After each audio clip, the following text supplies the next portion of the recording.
Why does imposter syndrome happen? Welcome to the School of Self-Worth Live. I'm Sam Osborne, the Self-Worth Guy. Today we are talking about why imposter syndrome happens. And if you remember one thing from this video, it happens because you don't give yourself enough credit. And I'm going to talk about 3 reasons why you or we don't give ourselves enough credit. I'm going to talk about upbringing, I'm going to talk about education, and I'm going to talk about society, life. Okay.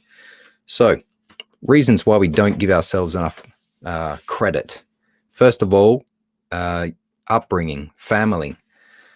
I don't really think families, and this is my experience, so maybe it's the same as your experience, but I don't really remember my parents or my friends' parents saying or teaching me or teaching my friends how to take credit appropriately to when you do something well. Like if you accomplish a goal and you've worked hard for it, it's rare that, in my experience anyway, that people said you should take some credit for that and feel proud about it.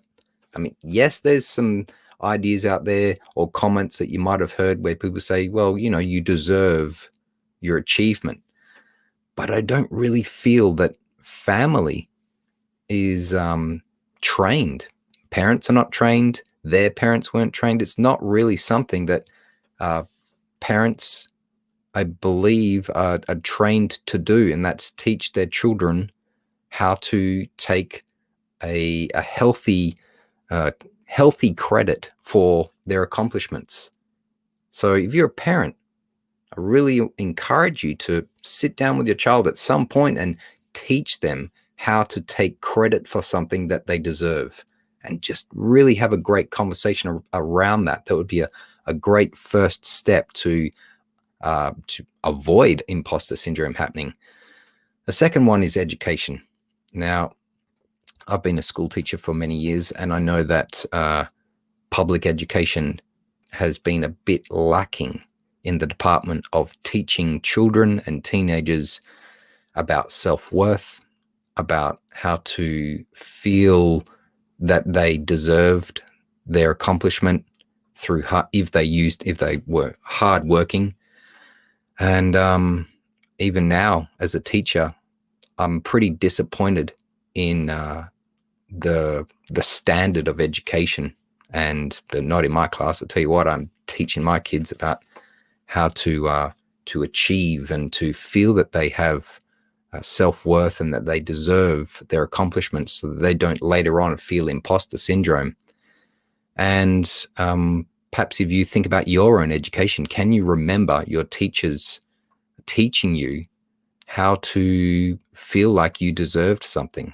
It's an interesting topic, isn't it? It's like, do you remember your teachers on a weekly, monthly, or even a yearly sort of basis teaching you about how to feel good about who you are, about your purpose, about the things that are inspiring to you, and to help you go through the psychology of not beating yourself up, but to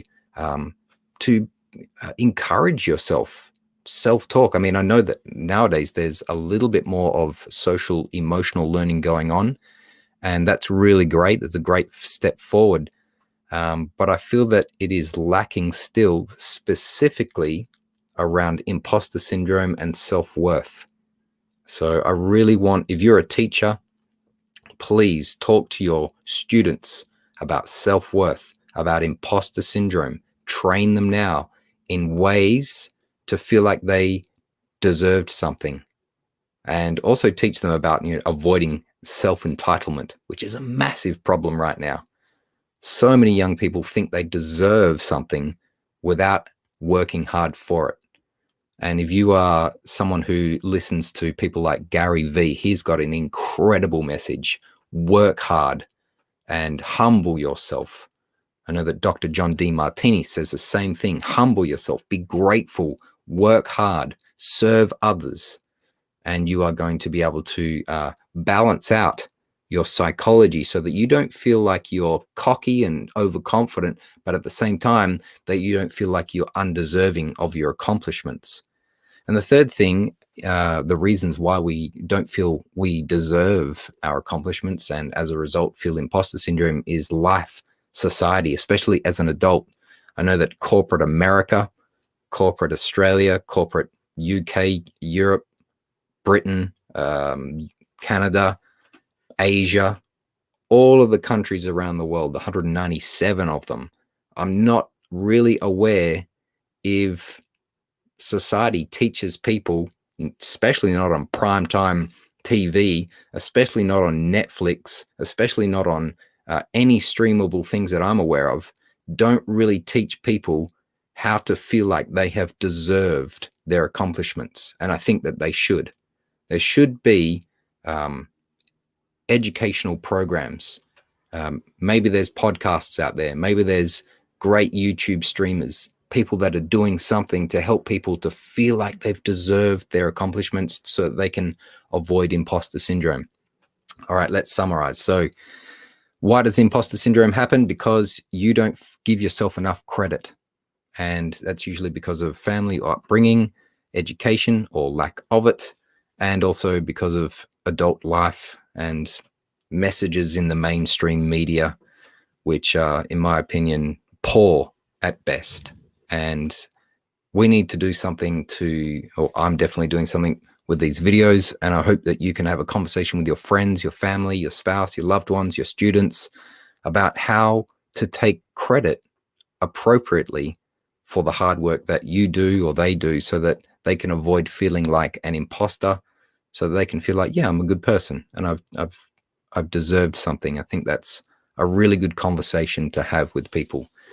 And if you've loved this video, I've got a free gift for you. It's called Crush Imposter Syndrome Forever, the starter kit for bulletproof confidence. And you can get it at the links above on Facebook and LinkedIn, and below in the comments on YouTube.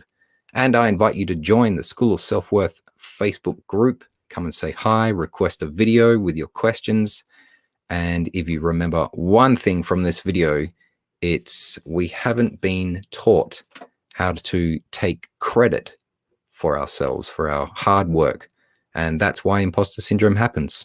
All right, everybody, have a great weekend. Happy Friday from California.